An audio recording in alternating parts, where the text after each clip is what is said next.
Karunia Roh Kudus sering menjadi perdebatan di dalam gereja.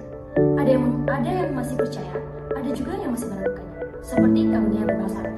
Lalu, bagaimana pandangan teologi Reform terhadap karya Roh Kudus? Shalom!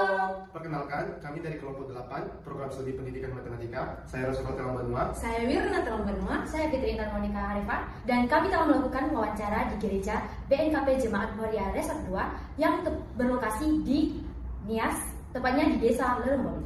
Nah, jadi narasumber kami adalah seorang pendeta jemaat yang bernama Pendeta B.E. Badede Gule SPH yang telah mengalami karunia berbahasa roh secara langsung. Dari wawancara yang telah kami lakukan, narasumber mengatakan bahwa ia telah mengalami secara langsung fenomena berbahasa roh di tempat pelayanannya di suatu daerah yang terpencil. Namun, ia menyatakan bahwa tidak semua orang mengalami karunia tersebut dan tidak di setiap pelayanannya fenomena itu terjadi.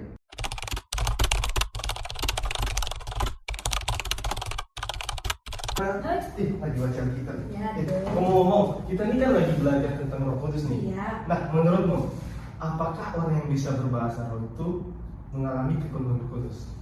Kalau menurutmu sendiri gimana? Kalau menurut aku nih, kalau orang itu bisa berbahasa roh, itu udah pasti dia mengalami kepenuhan Roh Kudus. Karena kan dia udah bisa berbahasa roh gitu. Nah, jadi itu belum tentu ya, karena di dalam Alkitab sendiri menyatakan bahwa karunia Roh Kudus itu berbeda-beda dan tidak semua orang mendapatkan karunia yang sama. Itu.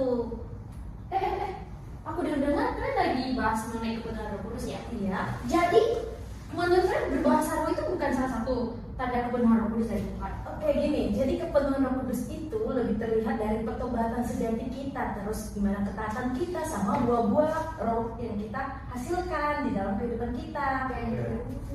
Oh, berarti kalau gitu, karunia berbahasa roh itu ada yang asli dan ada yang palsu dong. Soalnya, aku kemarin sempat ibadah kan. Terus pendetanya itu berbahasa roh. Nah, itu pasti dari Tuhan kan? Kita nggak bisa menyimpulkan sendiri loh, karena ada memang yang benar-benar berasal dari Tuhan, tapi ada juga yang dibuat-buat karena emosi. Jadi Alkitab sendiri menyatakan kepada kita untuk menguji setiap roh. Berarti pengalaman rohani harus diuji dari firman Tuhan. Iya, betul, dalam teologi Reform, otoritas tertinggi itu adalah firman Tuhan. Jadi kita mendasarkan segala sesuatunya pada Alkitab. Gitu. Nah, jadi tadi Benda bilang Ya. otoritas tertinggi itu firman Tuhan. Nah, jadi sekarang aku agak bingung lagi nih, makin bingung. Ya. Kan aku ini nggak bisa berbahasa roh nih. Nah, berarti aku nggak imanku kurang dong, Pak. Gimana menurutmu itu?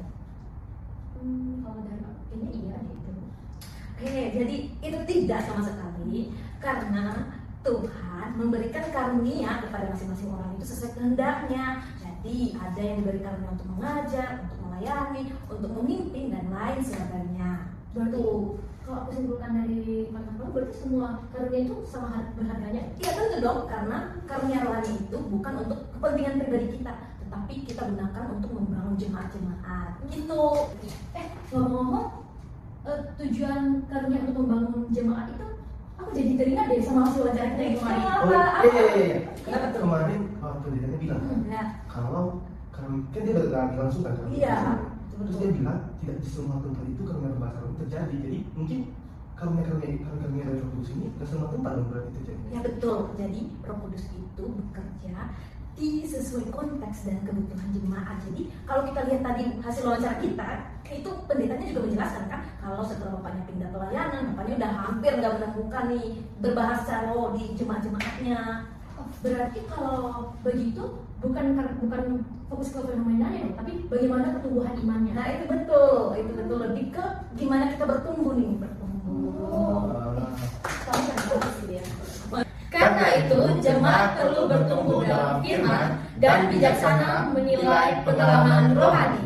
Kiranya pembahasan kita pada hari ini menolong kita untuk memahami karya Roh Kudus Secara alkitabiah dan lebih bertanggung jawab. Oke, jadi setelah pembicaraan kita yang panjang tadi, kita dapat menyimpulkan beberapa hal. Yang pertama, bahwa karunia Roh Kudus itu nyata dan mungkin masih terjadi. Dan yang kedua, tidak semua orang mendapatkan karunia berbahasa roh. Ada fenomena yang asli dan ada juga yang dibuat-buat. Dan Roh Kudus itu bekerja sesuai konteks dan kebutuhan pelayanan jemaat.